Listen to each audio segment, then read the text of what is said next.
Kembali lagi kita bertemu di dalam channel Buyung Kosa Putra. Saat ini saya akan membahas mengenai tutorial membuat kelas di dalam Google Classroom. Tidak sedikit saat ini setiap kita para pendidik berusaha untuk membuat kelas di dalam Google Classroom, tetapi kita masih bingung bagaimana caranya, takut salah. Justru dengan hadirnya channel ini, melalui tutorial ini, saya akan membagikan bagaimana membuat kelas di dalam Google Classroom.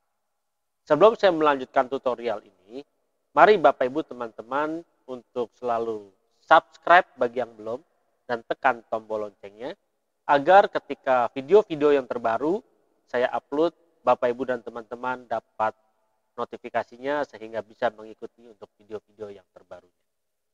Jangan lupa untuk berikan likes, komen, dan share ke setiap teman-teman agar ini dapat membantu setiap orang, setiap dosen, setiap pendidik agar bisa membuat kelas di dalam Google Classroom.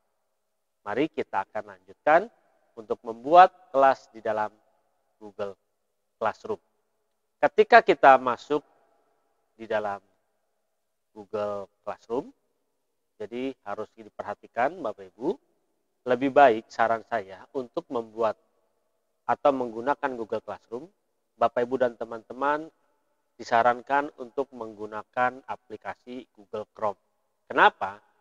Karena Google Classroom adalah keluaran dari Google, jadi lebih baik, lebih support, lebih maksimal kalau kita semua menggunakan Google Chrome. Ketika kita membuka Google Chrome, maka akan kita bisa masuk ke dalam Google Classroom dengan klik kotak 9 ini. Kita bisa cari, di sini cari Classroom, kita bisa klik Classroom, dari sini juga bisa, langsung akan masuk ke dalam Classroom, atau kita mengetik alamat URL-nya, yaitu classroom.google.com. Jadi ketika kita sekarang mau masuk dari Google Apps ini, kita tinggal klik Classroom, maka dia akan terbuka. Ketika sudah terbuka, kita bisa membuat kelasnya. Kita tunggu. Nah, sekarang sudah terbuka. Jadi sekarang kita mau membuat kelas. Untuk membuat kelas, kita perhatikan baik di sini ada tanda plus di kanan atas. Sehingga tanda plus ini ketika kita arahkan kursor ke sini, maka di sini akan kelihatan create or join a class. Untuk join a class kita sudah melihat di video sebelumnya, saya sudah membuat di video sebelumnya tutorial bagaimana kita bergabung di dalam kelas Google Classroom. Saat ini saya justru akan membagikan bagaimana membuat kelasnya bagi setiap pendidik, bagi setiap dosen ataupun guru. Jadi untuk membuatnya kita lihat, perhatikan, kita tinggal klik di sini. Saat kita klik tanda plus ini akan muncul join class yang sudah saya buatkan tutorialnya di video sebelumnya, atau create class. Dan kita pilih create class. Maka akan keluar keterangan, jadi Bapak Ibu teman-teman bisa baca. Setelah kita menyetujuinya, kita tinggal centang ini, lalu kita klik continue. Nah, di sini ada keterangan mengenai kelas yang akan kita buat. Jadi kita bisa berikan kelasnya kelas apa namanya. Misalnya kelas tutorial Google Classroom. Nah, sectionnya terserah mau dibuat misalnya semester pertama, semester kedua, semester ganjil. Bisa berbagai macam diberikan untuk bagian-bagiannya. Di sini misalnya untuk kelas eksekutif atau kelas reguler, terserah. Jadi ini tergantung dari para pendidik atau para dosen dan Bapak Ibu guru untuk mengisinya. Untuk subjek bisa saja mau diisi keterangan kelas ini mau belajar tentang apa atau bersama dengan siapa. Misalnya saya membuat di sini keterangan untuk dosennya, misalnya nama saya sendiri.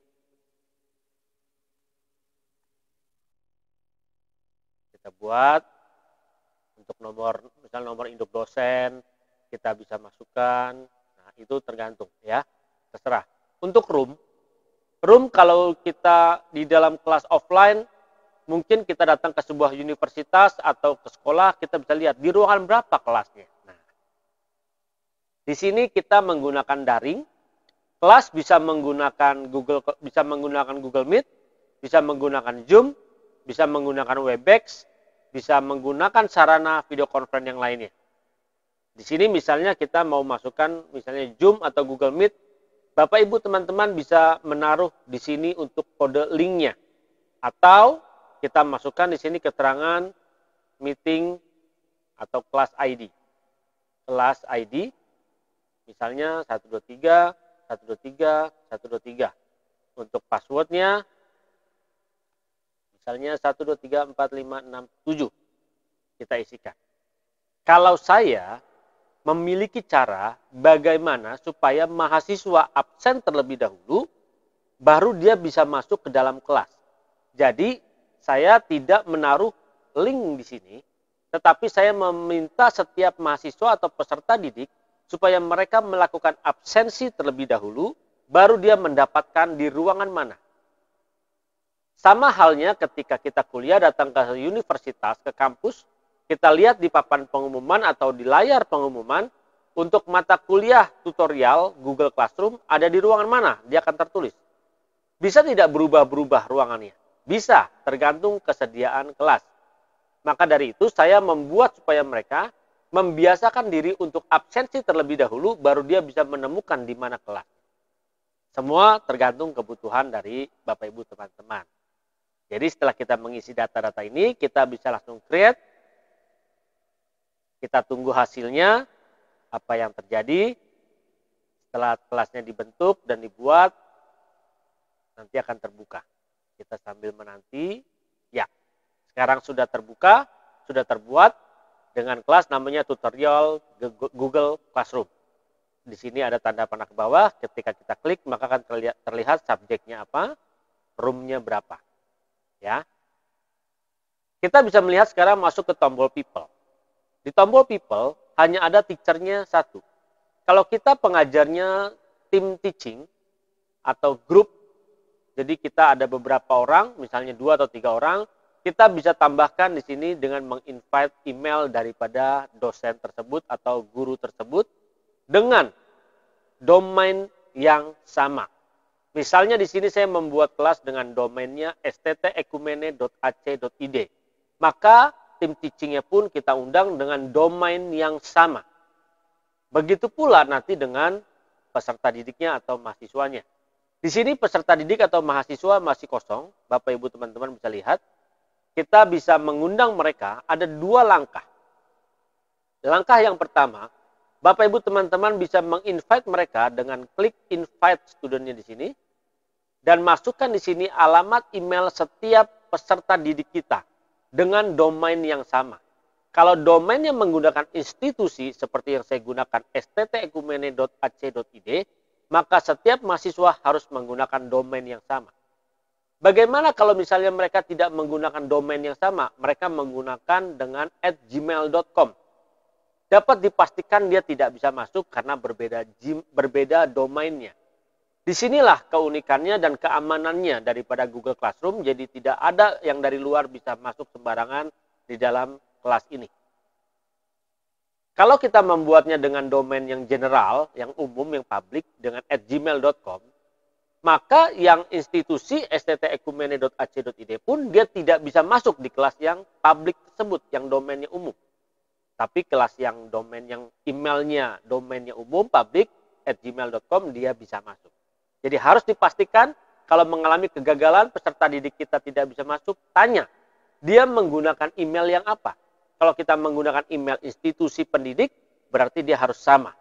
Misalnya pakai email institusi, email sekolah, itu ya. Jadi ketika kita punya di sini kita bisa klik, kita bisa ketikkan misalnya namanya mahasiswanya, pakai nama emailnya dengan yang sama. Nah, ketika kita dapat seperti ini, kita klik, nanti tinggal kita invite.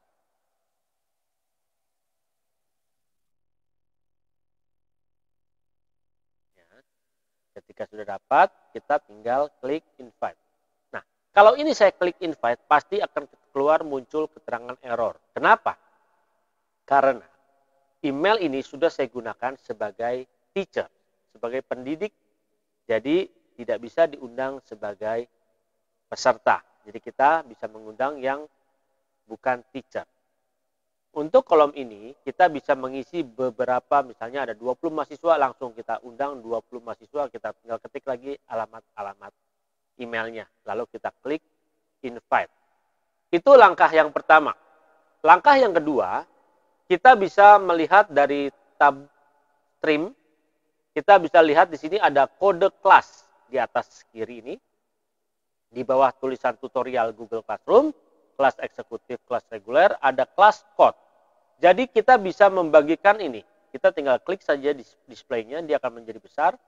Nah, kode ini, kode kelas ini yang kita bagikan kepada para mahasiswa atau mahasiswi peserta didik kita, supaya dia bergabung menjadi peserta didik. Seperti video tutorial yang sudah saya buat yang sebelumnya, bagaimana masuk menjadi peserta didik di dalam kelas Google Classroom. Kode ini yang kita masukkan. Ketika dia lakukan, masuk, maka dia nanti akan masuk sebagai peserta didik, mahasiswa atau mahasiswi. Bagaimana caranya? Silakan Bapak Ibu dan teman-teman melihat video sebelumnya menjadi peserta di dalam Google Classroom. Jadi di situ ada langkah-langkah. Itu untuk kita membuat kelas dan mengundang para mahasiswa atau para siswa untuk bergabung. Lalu bagaimana kita sebagai pendidik? Kita bisa lihat, untuk aplikasi ini membuat kelas, kita bisa atur grade. Setiap kelas pasti kita akan atur. Ada absensi berapa persen, kehadiran misalnya UAS-nya berapa persen, ujian akhir semester, ujian tengah semester berapa persen, keaktifan di kelas berapa persen, presentasi berapa persen, tugas akhir berapa persen. Supaya kita tidak repot, ini fasilitasnya kita bisa buat seperti ada rapot. Caranya, bisa kita nanti masuk di tombol setting ini. Ketika kita masuk di tombol setting ini kita bisa lihat ada kelas detail, ini ada settingan general yang kodenya semua, streamnya. Siapa saja yang mau kita atur di sini, misalnya setiap siswa bisa post dan komen, atau kita nggak mau, kita bisa melakukan misalnya hanya peserta saja yang komen, atau hanya teachernya saja yang post dan komen. Tergantung kebutuhan. Bisa juga di sini semuanya terlihat atau ditutupi untuk notifikasinya, tergantung Bapak Ibu dan teman-teman mengaturnya. Kalau ada yang di-delete, kita bisa melihatnya kalau ini kita aktifkan untuk show delete item. Ini settingan secara umum, silahkan Bapak Ibu teman-teman atur. Kalau saya membiasakan setiap mahasiswa atau mahasiswi tidak melakukan komunikasi di WhatsApp group, tetapi kita membiasakan mereka untuk komunikasi di dalam Google Classroom. Karena memang sudah ada fasilitas stream, jadi mereka semua percakapan, tidak ada yang rahasia, semua diskusi, semua mahasiswa, semua peserta bisa melihat dan bisa membacanya. Nah, sekarang kita masuk ke marking. Kita bisa setting untuk tadi kategori nilainya. Kita bisa lihat overall mark calculation-nya, tergantung Bapak Ibu dan teman-teman mengaturnya seperti apa. Bisa memilih dari total points, bisa memilih dari by kategori. Misalnya kita by total point, setiap nilai komposisinya misalnya 100 atau berapa. Nah, di sini show overall mark to student. Oke, kita bisa memberikan supaya setiap mereka bisa melihatnya. Nah, sekarang mark kategorinya masih kosong. Kita bisa klik add mark kategori. Misalnya di sini absensi. Saya kasih nilai misalnya 100. Terus UTS, ujian tengah semester 100, UAS 100, presentasi 100, terus apa lagi? Tugas akhir, karena ini makanya poin 100. Kalau by kategori juga bisa, tergantung nanti Bapak Ibu teman-teman mengaturnya. Nah, setelah kita mengatur marking seperti ini, kita tinggal save. Nanti maka secara sistem dia akan terbentuk seperti rapot. Bagaimana nanti kita menggunakan fasilitas ini? Tunggu dan nantikan di tutorial berikutnya saya akan menjelaskan bagaimana kita menggunakan setiap marking ini supaya kita bisa mengisinya ke dalamnya. Sekarang kalau kita lihat di sini masih kosong, karena belum ada tugas yang diberikan dan belum ada siswanya. Jadi nanti setelah siswanya bergabung, kita bisa berikan dan dia akan otomatis. Jadi Bapak Ibu, teman-teman, inilah caranya kita membuat kelas di dalam Google Classroom. Supaya kita semakin lebih mahir lagi, semakin lancar lagi, dan Bapak Ibu semuanya bisa mempelajarinya dengan baik. Jangan lupa klik tombol subscribe, tekan gambar loncengnya, supaya nanti ada notifikasi ketika saya membuat video-video yang terbaru. Tekan tombol like, berikan komennya, dan silakan. Saya mempersilahkan untuk membagikannya ke setiap teman-teman pengajar kita, teman-teman pendidik, atau kepada mahasiswa-mahasiswi, supaya mereka pun dapat belajar bersama. Nantikan tutorial-tutorial berikutnya yang akan saya bagikan.